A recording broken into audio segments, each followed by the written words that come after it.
The ping. I was an avid listener of NPR and rarely tuned into traditional radio. I've been listening to a show lately that highlighted folks who were succeeding despite the poor economy. One man began by starting out with a vehicle and doing repairs and cleanup for foreclosed homes. With a team of 20 and 8 box trucks, he is still unable to keep up. The one that deeply angered me was the one I remembered the most. The website's purpose was to connect those looking to cheat on their partners. No one cheats on this website. Our service includes discreet introductions. After reading each other's profiles and deciding to correspond secretly via email, they do so. Of course, there are categories. Certain things are appealing to certain people but not to others. In actuality, date night is the second most popular area. It's intended for those who wish to interact with others without truly bonding. Some people utilize it as a springboard for more committed relationships. Some people are happy to simply go on dates and part ways, occasionally exchanging nothing more than a discreet kiss or a handshake.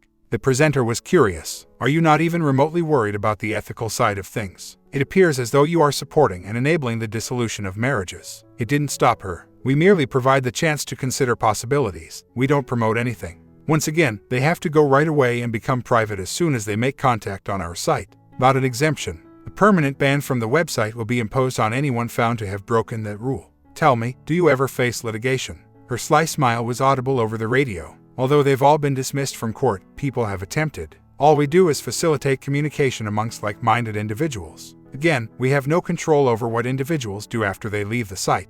They are consenting individuals who have undergone a thorough screening process. This website is not required to be used. The interview was concluded by the host. Well, your business has been really successful despite what some people may think of it. I know you conducted a study to find out who is most likely to cheat before we leave. Could you please share those findings? Yes, recall that we are merely asking our members to take part in some research. This is not a scientific endeavor. 181 members responded. When I revealed the data to my friend, who works as a detective, he laughed. He added, "It's almost like a crime. Motive and opportunity." She continued her explanation. Real estate agents are the most likely occupation to leave a marriage. Consider it. Erratic schedules, places where they might meet, and an abundance of options. Next were attorneys, scheduling and chances once more. Third was healthcare professionals. Fourth were people in services like construction, especially plumbers. Parents who stayed at home with their children made up the fifth category. There you have it, opportunity and motive. Interestingly, a very small portion of the population traveled for work. Additionally, the majority of members are between the ages of 32 and middle 50s. The 7-year itch theory must be true most of the time. Like I did with most things I found interesting, I told my wife about it afterwards. After 24 years of marriage, we were both in our late 40s. 1 child each. The oldest will graduate from college in a few months, and the youngest is a freshman. Mary wasn't a model, but she was still in good shape, attending to the gym more now that the kids were grown-ups, and her golden hair was only slightly gray in spots. She was an amiable and gregarious neighbor who took good care of the 2 elderly folks who lived on our street. We weren't rich. She worked as a receptionist for a company that made car parts. Despite never having attended college, I had a solid position with a building supply firm that catered to manufactured homes, and I made a respectable salary. I had spent 14 years there. Our crew member who had retired around 6 months prior. For a massive construction at the beach, one of our biggest clients found it more affordable to order the required materials from us directly and have them delivered. We bought one of those box trucks and made a weekly drive because they were such a large customer. In order for the personnel to have the items ready to go on Monday, we delivered on Friday. They posted the job, but since it needed overnight travel and I preferred to sleep at home, I didn't ask for it.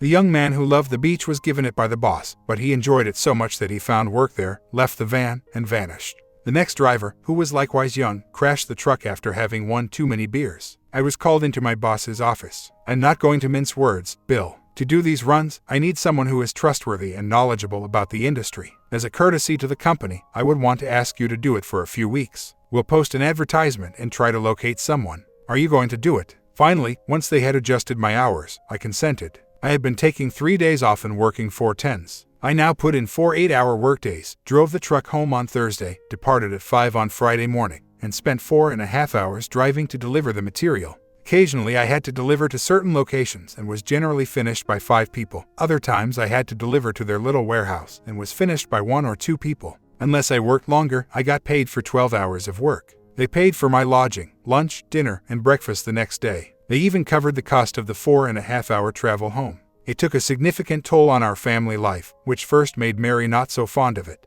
I arranged for someone else to drive it every 3rd week, and Mary would take a vacation day and accompany me on the trip once a month or so. We used to pay for an additional night stay on those days and then drive home on Sunday. After 3 months, I walked into the office one Thursday to check whether there were any documentation I should bring with me, warranties, updated housing codes, or anything else that looked pertinent. I inquired about the status of my replacement while I was there. I was directed to pull up a chair and close the door by the boss. Since we haven't had much luck, we gave up looking, I must admit.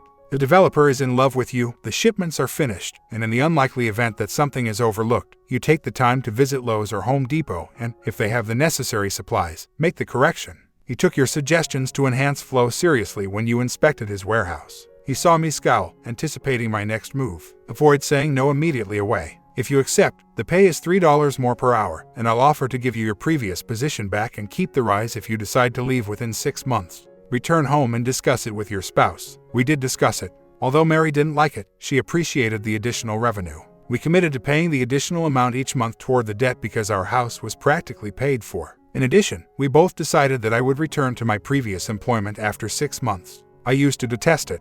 After that, I made a few acquaintances and was even asked to supper with the owner of the development and his spouse. I didn't frequent bars because I wasn't a big drinker. One of the contractors recommended that I start having supper at a family-style restaurant 3 blocks away from the beach, so I did. A local hangout, as opposed to the main drag's tourist traps. I occasionally watched a game in the tiny bar that was attached to it and typically drank 1 beer there. One of my favorite sports to watch was baseball season. I became friendly enough to call the bartender and a couple of the locals by name and to discuss sports with them. The bartender once told us about the fish he had caught early that morning off the pier. I became curious, so I questioned him about it and was eventually invited to accompany him the following morning. I was going to be home in a few hours, so I called Ann to let her know, but I got the machine. She was frequently at her parents' or sister's house, so I didn't worry and left a message. I was found on the dock around 5:30. Since everything was covered by the pier permit, I didn't require a license. I received instruction from Sam, the bartender, about bait, gear, casting, and what I could and could not land. He stated, "No sharks." I chuckled. What chance did I have of catching a shark? My first fish was a 2-footed sand shark, which was better than even. I was staring at Sam with it hanging out of the water. "What do I do?" This he murmured, taking out a fillet knife and severing the line. Sam kept and filleted a couple of the additional fish I caught. I enjoyed just capturing them, so it didn't matter to me. Following much deliberation and guidance, I purchased 2 8-foot rods with pen reels and stored them in the vehicle. I used to fish right after finishing my work for the day, sometimes even into the night. If I caught enough, bought a cooler to bring the fish home. My friends and Mary enjoyed the fish fries we began doing around once a month. My half-year was almost over. My supervisor would not budge from our agreement, even though he begged me to continue for an additional 6 months. Mary actually persuaded me to do it, which really astonished me. Now that we're acclimated to it, the additional funds are tremendously helpful in covering the mortgage. We'll be done in another 2 years. Consider it, the trips we could take, the things we could do. It's only 1 day a week, honey, and I still miss you. Additionally, I'm sure you'll miss fishing. She was not wrong. My goal was to pay off the house completely. After that, we could unwind, make some small future savings, and just enjoy life. My supervisor was pleased with my choice and made it even sweeter by granting me a little raise. 2 months or so later, my entire world fell apart. The truck died while I was 100 miles away. The sound of the engine told me things was awful. I dialed my supervisor, our customer, a wrecker, and then I waited. It was brought to the nearby dealership.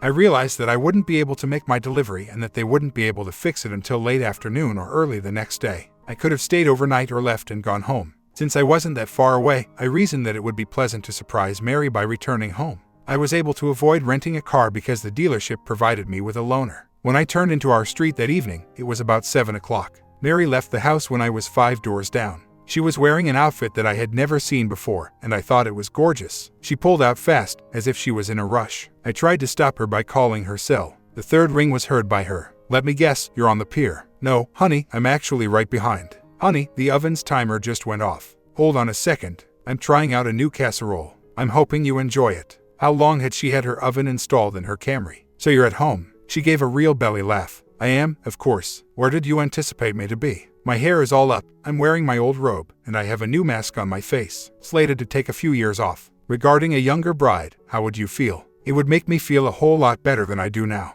I could really feel my hands trembling on the wheel. I needed to hang up the phone. "Hi." I took a bite. "I'll see you tomorrow at home." When she hung up, she did say that she loved me. I trailed after her to a fancy restaurant, possibly French. A man in a smart suit came out of his automobile and they struck up a conversation as she got out of the car and surveyed her surroundings unsurely. They shook hands and entered the restaurant after a little while. I noted his license plate number as I approached the vehicle from behind. After that, I sat for more than 20 minutes, attempting to make up my mind. I picked up a phone that I don't often use. The young man was employed by us for a while before receiving a different offer. 3 months later, the job fell through, and we had already found a replacement.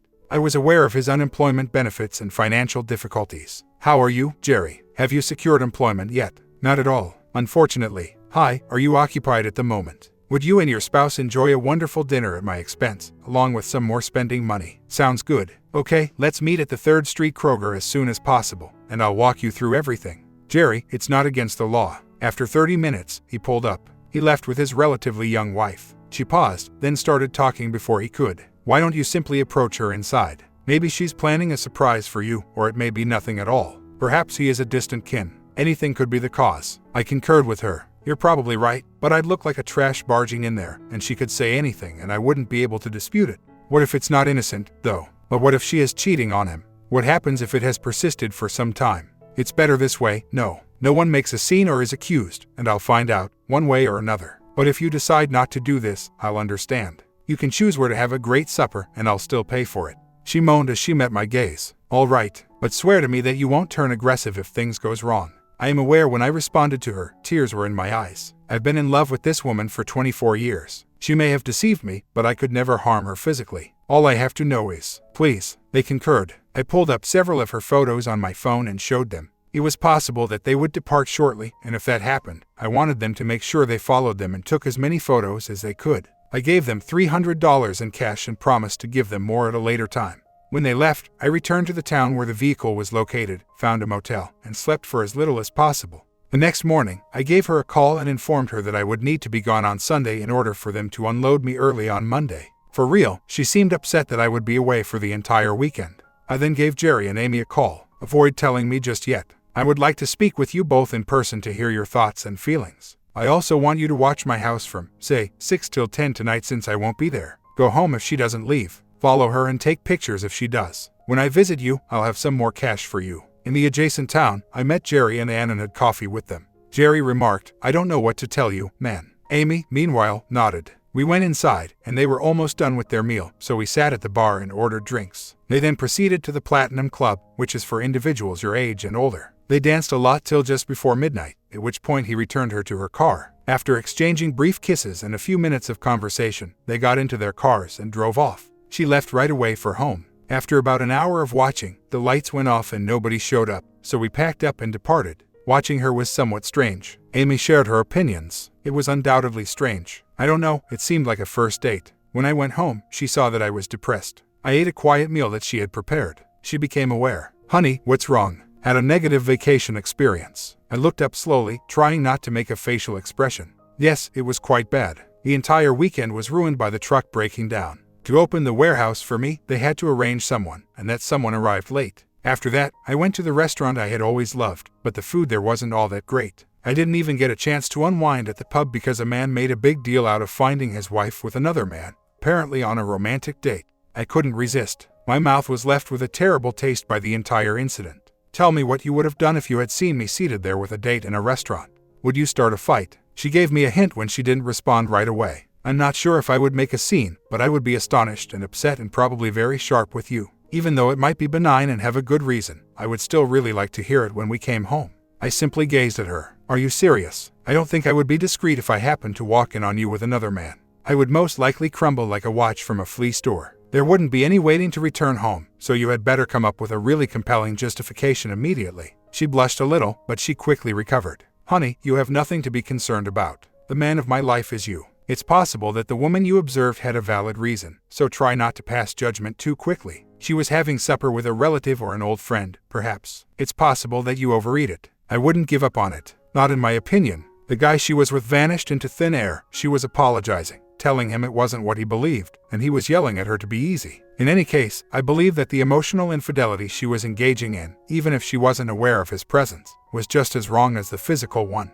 Please, God, could we perhaps shift the topic? Calm down, honey. Let's snuggle for a little while and watch a movie. Who knows, maybe there will be more. This past weekend, I truly missed you. She understood exactly what buttons to push, even though I'd like to think I stood on the moral high ground. She was still an observer at 46, went to the gym 3 times a week, watched over our diets, and took exceptional care of our personal hygiene. She had gained weight, perhaps 15 pounds, and her curves had become more defined. She was designed with comfort and enjoyment in mind. She was aware of all my buttons, as I mentioned, and she pressed them all that evening. She seemed to be attempting to make a point. I felt her tense when I questioned her about it during our subsequent cuddle. I just wanted to give you a little extra tonight, just my way of telling you that you're still pretty special and I'm glad you chose me as a life mate. She giggled, and I gave her an even tighter hug because I wanted to believe it.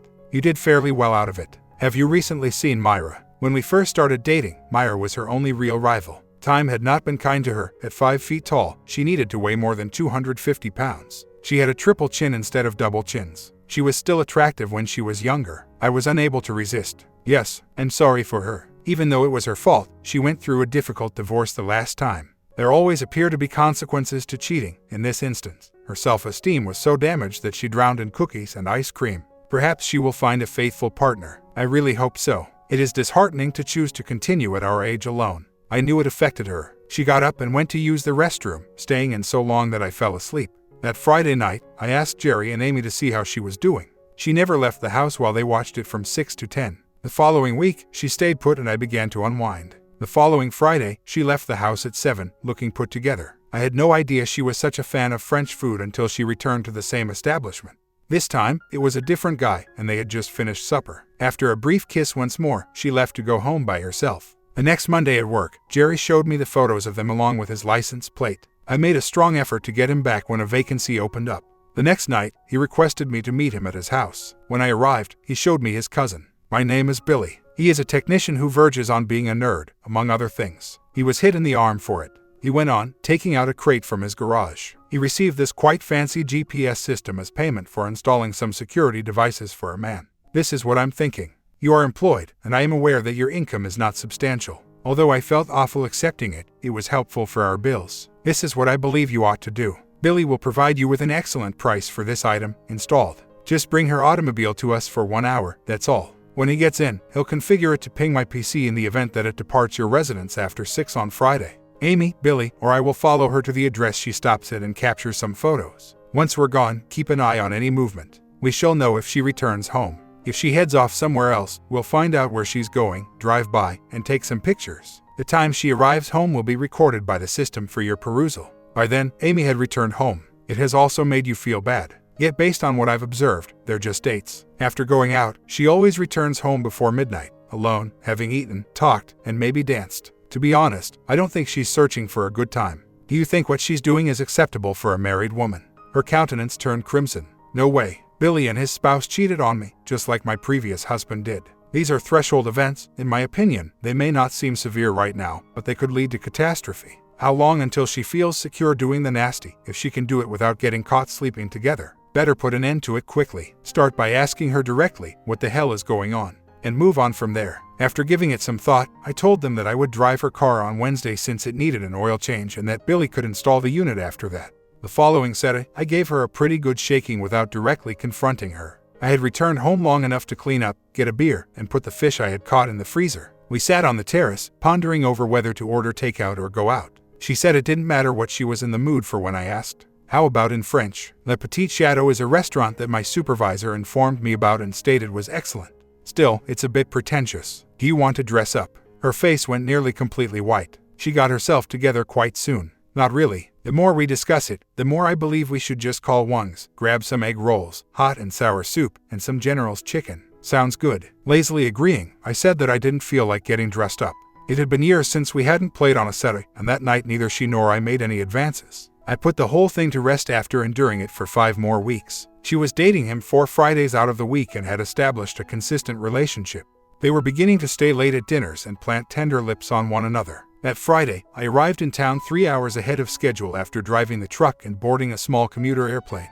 Driving for 4.5 hours was cut down to 50 minutes. I got a car, went home, and bided my time till she left. I tried to recall the last occasion she had dressed so tastefully for me, and I moaned as I watched her make her way to her car. Whatever, not any longer. After giving her 40 minutes, I phoned Amy. Are they together yet? Indeed. They are perusing the menus and have just placed a drink order. Are you certain about this? My voice carried pain, which I knew she could hear. Not at all. Still, I'm going to do it. Right now. Amy approached them. Mary Travers, is that you? She didn't recall Amy and was ashamed. My name is Amy. Jerry, my spouse, collaborates with your spouse. She gave the man a look. Is this your brother? I must admit, the man was smooth. No, I'm not. We have been pals for a long time. We agreed to have a nice supper together because my wife was out of town. It is preferable to lounging at home. Mary nodded happily when she looked at her. Well, have a nice supper. Inform Bill that I said hello. She turned to leave, then pivoted as if she had a second thought. I have something for you while I'm here. The service is now provided to you.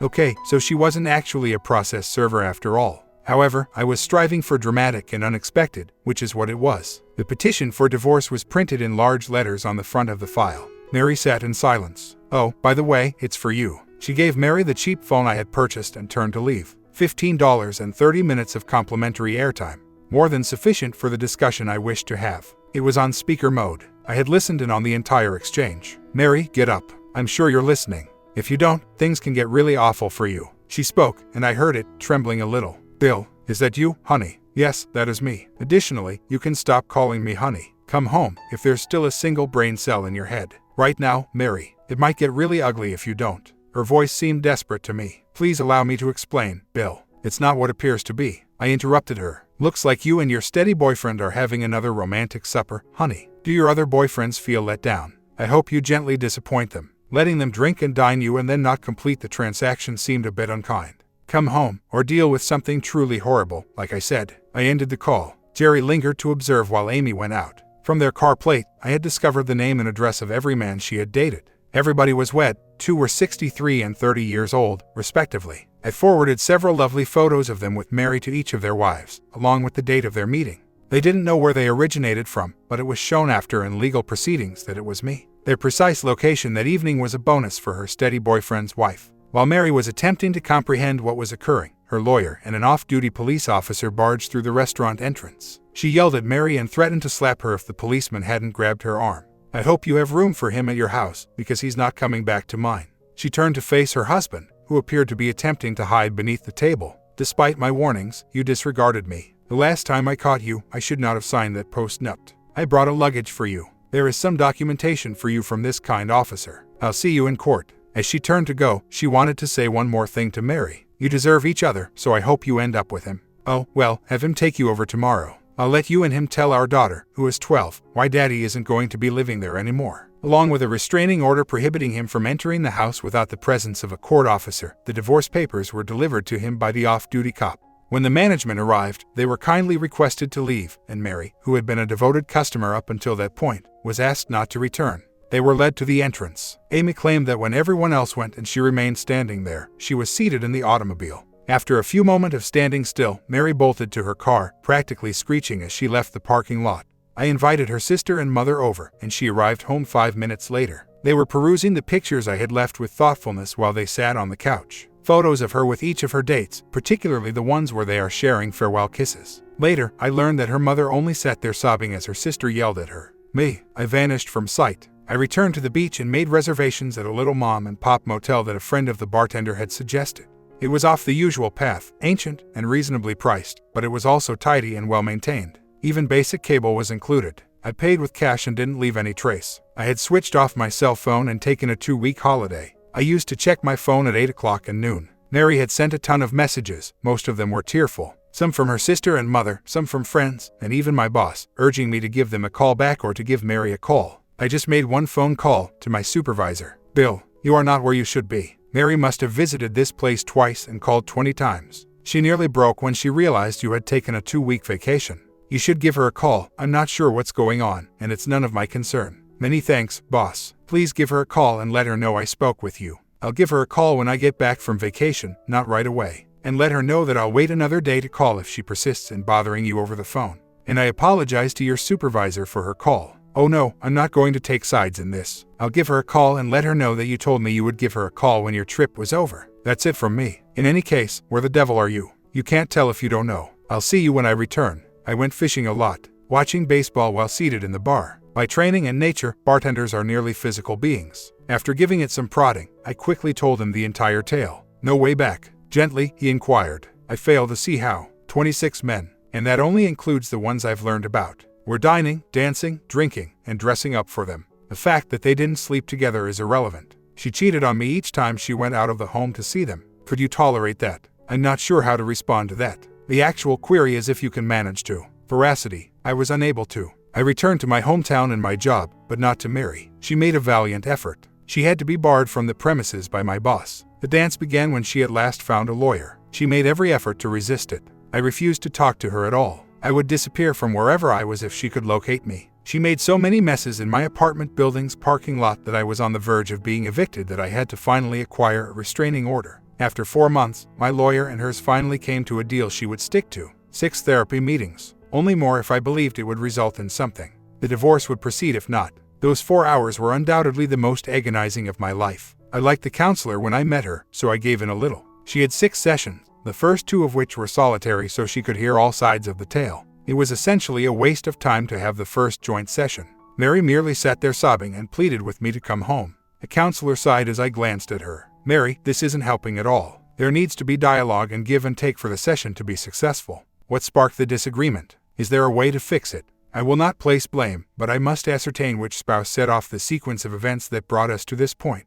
This will end soon so that you have time to gather yourself, and after that, I'll ask you to undertake a few tasks in order to get ready for next week. It will help if you write it down. Be truthful. If you tell me even a single verified falsehood or half the truth, I'll halt our session and advise filing for divorce. Take care of each other for the sake of reconciliation, if there is any chance at all. I now want you both to return home and reflect about where you now envision and desire to take your marriage. See you on Tuesday of next week. Even though I didn't agree with what she said in our following session, we did make some progress. To my surprise, Mary stayed rather composed. I suppose she finally realized that no amount of tears or excuses would make things right. In her palm was a notepad. To start, Bill, I really apologize for potentially upending our wonderful marriage. I promise not to say this more than once. I'm sure you have questions, so feel free to ask them and I'll do my best to respond. Excellent, Mary. Bill will definitely enjoy that. With optimism, the counselor anticipated a breakthrough. I took a brief glance at her. Why did you do that? Was what we had insufficient?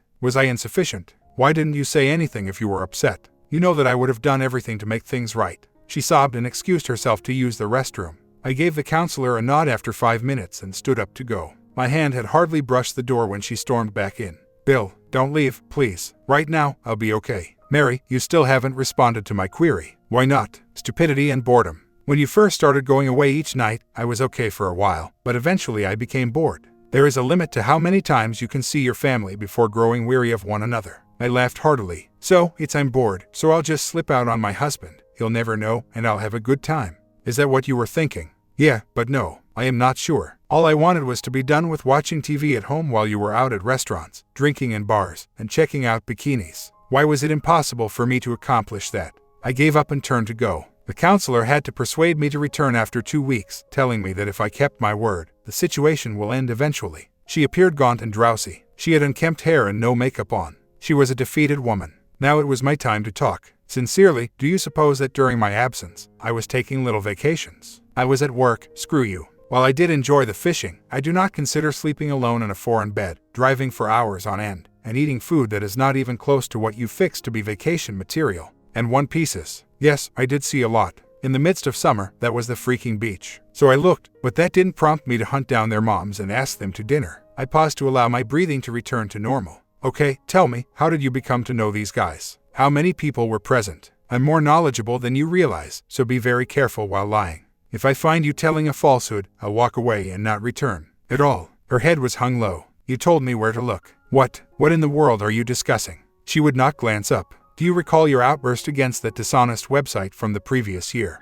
It persisted in my thoughts. I looked it up on the internet. At first, it was just us chatting and exchanging random topics. One guy kept pushing me to look into the romance section. There was no room for bonding, just dates, talks, shared interests, and activities. But at the end of the evening, you had to go home by yourself. I was already aware of the website. Terry's cousin was staying with me one night, and I knew she wouldn't be returning home very soon. Furthermore, the GPS remained operational, so we would be aware if she made her way home. He found me a great price on an older laptop, transferred everything onto a thumb drive, and let me use the motel's Wi-Fi while I was away. It was merely conversation at first, but as she grew used to it, it became a little more suggestive. She had gone on 31 dates with 26 different men during the 15 months that I had been traveling. She has dated twice more, and 4 times total. It was once a month at first, then it increased to twice a month. and finally there was a period of time when she went out 12 weekends in a row. As I was checking my facts, she continued to speak. What number? I'm not entirely sure. More than 20, most likely. We merely went out to dine. At times, I would accompany one of them to a street festival or a jazz concert, and we would go dancing. But I was alone when I returned home every time. I swear that I didn't cheat. As the counselor was about to release her, she questioned her about what exactly qualified as cheating. Too many kisses, improper physical contact. When was the line drawn by her? Did she really think that if I found out, I wouldn't take a bad stance? Would she mind if I started taking women out to dinner, or maybe fishing, or anything else? The tears began to flow once more. I would detest it. I genuinely do comprehend his feelings. If I saw him hanging around with other people, it would crush my heart. No matter how innocent it was, it wouldn't matter, especially if he went out with the same woman more than once. You understand, don't you? Tears welled up inside me. Getting it or not doesn't matter. What you want is irrelevant. The truth is that you were the one who went on dates while I waited alone and bored in a motel room. A variety of men, each with their own ideas, styles, and levels of enthusiasm, and asking you out on a date. Don't tell me that having such a large secret and me being unaware of it didn't thrill you or give you a sense of power. To gather my breath, I paused. She began to speak, but I simply became louder and interrupted her. Tell me about your previous partner. You dated him 4 times in a row. Don't try to dispute it. That isn't lighthearted. That's a partnership, or at least the start of one. You gave him a kiss at least 8 times before I made the decision to inform you that I knew what you were doing. Continue to maintain that there were no emotions present. She made multiple attempts to respond before finally giving in and revealing the truth. I apologize. He was everything you weren't, a member of senior management, well-groomed, in expensive attire. He could discuss topics you were uninterested in. For a little period, all I wanted to do was act like I wasn't a middle-class lady who needed to work to support her family. I let out a loud laugh. Your wife says that your Romeo is a salesman, and not a very good one. He's not in management. In actuality, their way of life is somewhat more traditional than ours. His hairstyle is really nice, since his spouse works as a hairdresser. The 2 fine suits you saw him in were the only ones he owned. The others were knockoffs. His employer owned the excellent car, and they had the right to terminate him for using it for non-work-related purposes. He was using a credit card that he was keeping hidden from his wife to pay for your dates. Honey, there's your sophisticated, funny dream partner. It's wonderful to be popular, huh? Speaking of spouses, I know she and 2 other people have identified you in divorce petitions. Have you heard from any other people yet? My outburst had startled her into stillness. I turned to face the counselor and informed her that I would not be returning. It is useless. I will not have her back. What would have occurred if I had been gone for a week at a time, if it was so simple for her to date 20-something men while I was away for just one night? She claims it had no significance, but we all know that's untrue. She was willing to jeopardize her marriage for it. She didn't need to pretend to be pretending because she knew how I would feel if I found out. I'll see you at the hearing, counselor. Her cries filled the room as she bowed her head and I walked out. I nearly immediately made a quick return with an old suitcase. I have to return these to you since we are done. All of your dating attire that you concealed in Rose's former room. You probably assumed that her old belongings, left there, would go unnoticed by me. Fortunately, I had photos. I also discovered the underpants. You've never worn a thong on me. When was that? Unfortunately, I'll never get to see you wear that bustier, but I know you looked amazing in it. I used my foot to push the luggage across the floor. It settled up against her seat. If I were you, I wouldn't open it in here. I needed some retribution even though I would never harm you physically after giving it some thought. I then spit on them. I knew of 26 times as many guys you had dated than there were. And for the ones I didn't, a couple more times. You are aware of how hot it has been, therefore it has been in my trunk for the past week. Although I would like to apologize, I won't tell you lies. The counselor appeared uncomfortable, and she appeared on the verge of passing out. I permanently left. At the age of 48, I found myself back on the single status after the counselor submitted her report and the divorce was finalized.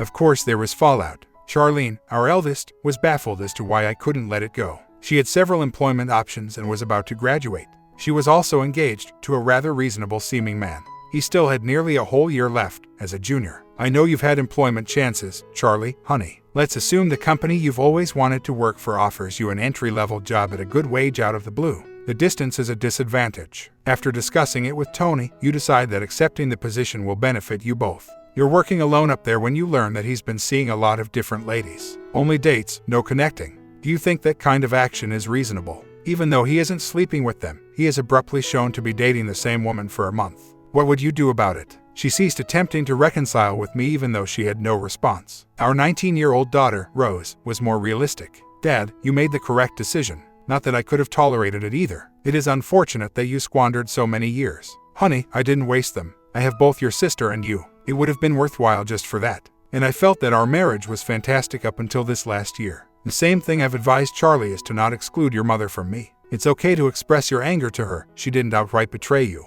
In therapy, one of her greatest concerns was that she had lost her entire family. I saw the resolute little jet to her jaw, but she and Charlie would both finally find some sort of peace with Mary. On the house, we owing $11,000. Had paid off the hardship withdrawal I received from my 401. The lawyers negotiated a rent-free living arrangement for her, but neither male or female housemates were allowed. The house went up for sale, and we divided the proceeds equally if she found someone to live with. Her 401 was smaller than mine, so the $11,000 I paid plus her living expenses went toward balancing our finances. Every time we saw each other, she seemed intent on making amends, mostly regarding the kids. As it grew stale, I eventually lost my cool with her one day. Mary, for heaven's sake, give it some time to relax. You apologize for your actions. For what it did to us, I apologize. It's over, don't waste further time on it. I won't be around if you can't. At last, she paused. The girls told me she wasn't dating anyone in the hopes that it would help me to overlook her behavior. All I could do was grunt. Must have gotten it all out of her system while we were married, I guess. I heard from them nothing for 3 weeks. I was gone when they chose to forgive me. After hiring 2 more developers and eventually growing weary of dispatching a truck every week, my company made the decision to construct a warehouse there. I got the job offer as manager, which came with a big pay increase and the ability to choose my team. Naturally, I accepted it and brought my buddies along. Billy handled our computers, Amy manned the walk-in counter, and Jerry took over as assistant manager. We loaded the warehouse, hired 4 locals, and got going. I brought Amy along to meet all the devs because she was quite the salesperson. I moved her into sales after she was at ease, and I brought on a local to work at the counter. After nearly 4 weeks of the quiet treatment, my phone finally rang. "Daddy, how are you doing?" The manager informed me that you had moved as we passed by your flat. When we stopped by your place of employment, they informed us that you had left. We apologize for neglecting you. We chose to be petty because you wounded our feelings. Where do you now reside? Are we able to visit you? Would you please? You certainly can. Girls, you know I adore you. I did not disconnect you. Come when you please. I'm grateful, Dad. What location is your new home? We'll arrive immediately. I chuckled. Not that simple, ladies. And 5 hours away from home. I live in a wonderful house in Surfside and I'm at the beach. I'm the manager of this new warehouse that we opened down here. Come on over this weekend, though. Remember to pack your bathers because it's still rather warm here. The shore. Does mother know? My comment, do you believe there are non-toxic relationships out there? Part 2 ending will come tomorrow morning, so hit that sub and bell and I will see you there.